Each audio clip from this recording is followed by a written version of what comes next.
Hello, I'm Harold Seitz, CEO of Karatbars International and founder of KaratPay, Karatbank, and recently creator of the Karatbank coin. You may have heard about this in the last couple of days. I think so.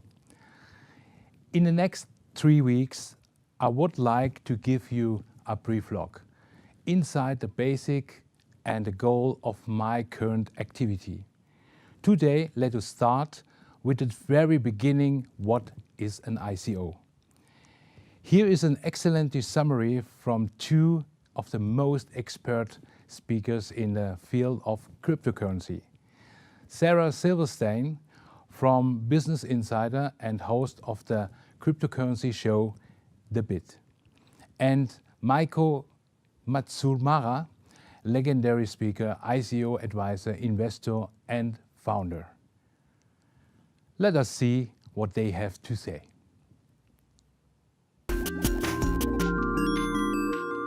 So I really want to learn everything I can from you about ICOs. It seems to be a lot going on right now.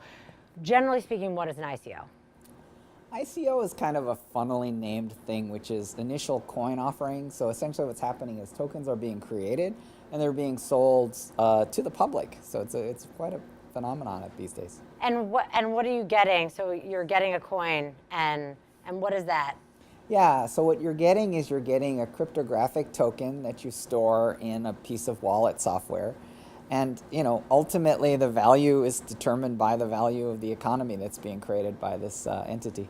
So it's not like when you get an IPO, you don't have a stake in whatever is behind it, right? Yeah, one of the big concerns that people have about coins and cryptographic tokens is that they don't actually confer legal rights in most cases. So that's pretty interesting and potentially concerning for people who hold them.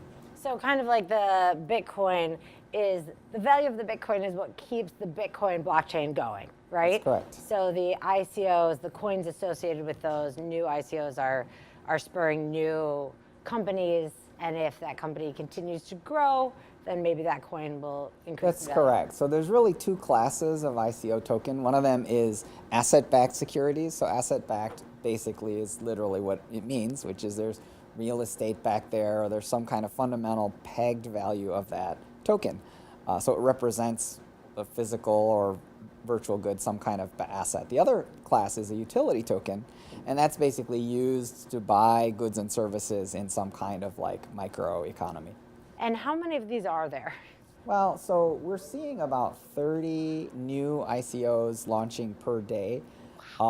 Year to date, we've seen about $3 billion go into the ICO market. So we're seeing companies raising as much as 200 million USD per ICO. And what's interesting is that they're raising it in Bitcoin and Ether, the value of which also continues to rise. So we actually, in one case, for example, EOS has probably estimated about 700 million USD that's been raised as a function of the increase in the price of Bitcoin and Ether. And is that one of the things that's causing Bitcoin to go up is that in order to buy ICOs, you have to use Bitcoin? So all of this ICO activity is actually increasing the price of Bitcoin? So the most common platform is actually the Ethereum blockchain. So Ether purchasing for the purpose of transferring into ICO is definitely an economic driver for that.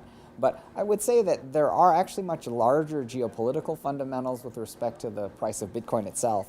And we are seeing a large movement with respect to the fiat currency to Bitcoin interface, to crypto interface. So we're seeing a lot of net new hedge funds. There's over 100 crypto hedge funds that have emerged, some of which I know of 4 that are at the 500 million US dollar size. So they're fairly sizable crypto to fiat to crypto interfaces. And one of the funds that you're invested in is an ICO only fund, correct? That's correct. I am a limited partner with Pantera Capital, and that's a 100 million US dollar ICO only fund. So it invests exclusively in tokens, not in traditional venture equity. So if you missed out on the Bitcoin rally, or you think maybe you did, should everyone just go into these ICOs? It sounds like a really exciting thing that's happening. Well, I think I'd like to be a little more cautionary about this. One of the things that's happened is it's such a popular fundraising vehicle because it has genetic roots with crowdfunding. And so one of the problems is that everybody has like a cousin that is doing an ICO. And that is actually a little scary. I would probably stay away from most of these instruments. What's happening now is that more and more kind of whale class investors are diligencing these instruments, and that's actually very proper. And I think it's actually interesting that the market is self-regulating, so there's fewer and fewer retail investors that are randomly throwing cryptos at ICOs, which I think is a healthy trend, because I do think these are very complex to analyze, and understanding the fundamental value of a specific ICO is, I think, the job of people who do that all day long as professionals. And what are the, just so that to help us understand, not so that we go out and try to do diligence ourselves, but what are the types of flags that you would look for as far as like as an ICO that doesn't make sense, this company shouldn't be raising money this way? Well, to me, I'm really looking for fundamental connection to the technology underlying, which is blockchain. So to describe blockchain very succinctly, it's a really, really slow database, and the only reason you would want to use blockchain is if you didn't trust anyone, right? And what's a situation like that? Bitcoin is a perfect situation because you shouldn't trust anyone with your money, and so that's what that blockchain is doing, right? But you know, to underscore it, like it's a very slow database, right? So if you want a faster database, you just have to find a situation where someone can be trusted to run it. And then, so to me, when I analyze ICO, I'm really looking for kind of fundamental uses of the technology, whether it's relevant or not. I feel like that's a key. So this general idea of like, oh, the blockchain can revolutionize everything and everything can be decentralized doesn't necessarily make sense. No, although it is one of my investment thesis points that we are at a point of peak centralization. And so it is the case that the pendulum in many cases can swing towards decentralization in a lot of infrastructures, and that there are externalities, which means that there are costs that people are bearing that they didn't agree to bear in many, many different kinds of systems. Did you all get what Maiko said about the two classes of ICO tokens? One of them is assets-backed. The other is an utility token used to buy goods and services. Each has a benefit. And guess what? The Karatbars coin combines both benefits. As you can see on this chart, our coin is based on three pillars.